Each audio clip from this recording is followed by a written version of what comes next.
Hey there, I'm Daisy Whitney reporting for Beat TV here at the NATPE conference in Las Vegas. Just had the chance to sit down with David Zaslav. He is the CEO of Discovery Communications, also did a keynote today at NATPE, and he talked to us about Discovery's focus on international and also on its 3D network launch. So David, tell us about your 3D strategy. You've announced a 3D network. What are the plans? When will it launch? What do we know about it?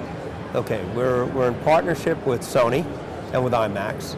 And we think that they're perfect partners for us because when Sony puts their sets into the stores for Christmas, you'll see our channel promoted on there. They also have great programming coming from their motion picture and TV division, as well as their music division. They're going to do 3D concerts, and IMAX will be promoting the channel in the IMAX theaters before each movie, and they also have great content. And then, of course, we have a great content library. We're going to be shooting stuff in 3D. So we think we have a great content mix, some good promotion.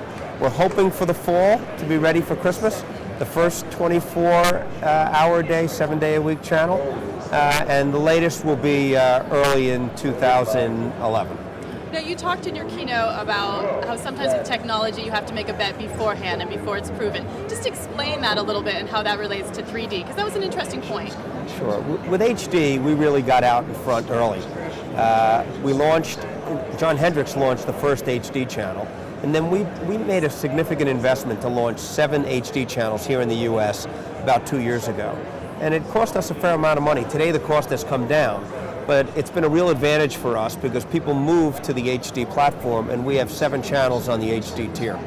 Now, we couldn't be sure that was going to happen. We've seen a real adoption of 3D, we all have, in the motion picture business. I just came from CES, and not only is 3D very compelling with the TV sets for traditional content, but gaming is really a very compelling format.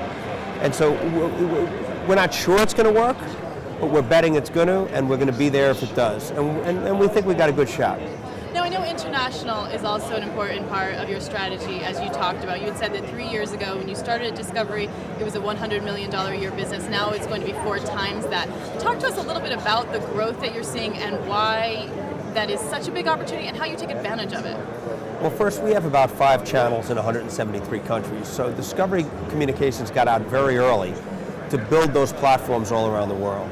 The opportunity is that some of those platforms are mature, like the US. The US is pretty mature. If we're going to grow here, we got to create great content and outperform the market. We're not getting big subscriber growth right now just for being in business.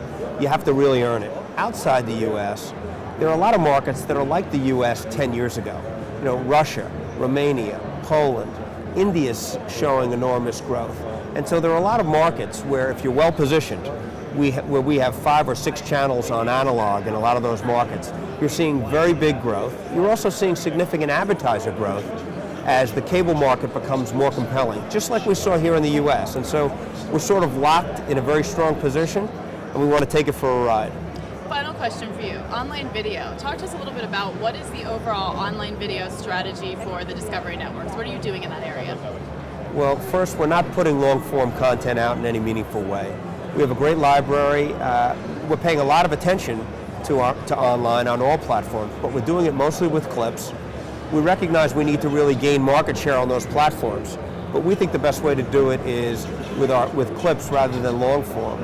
And over time, we're hoping that long form content will get a reasonable business model so that we and others could be compensated for it in a meaningful way. In the meantime, we're holding back. Holding back because of your relationships with cable operators. Those are obviously important.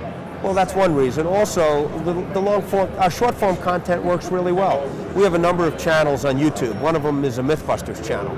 And instead of just showing long form Mythbusters, we'll have people talk about the myths that they've busted.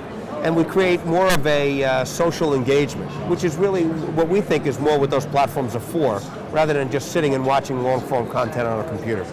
Thank you, David. Okay, thank you.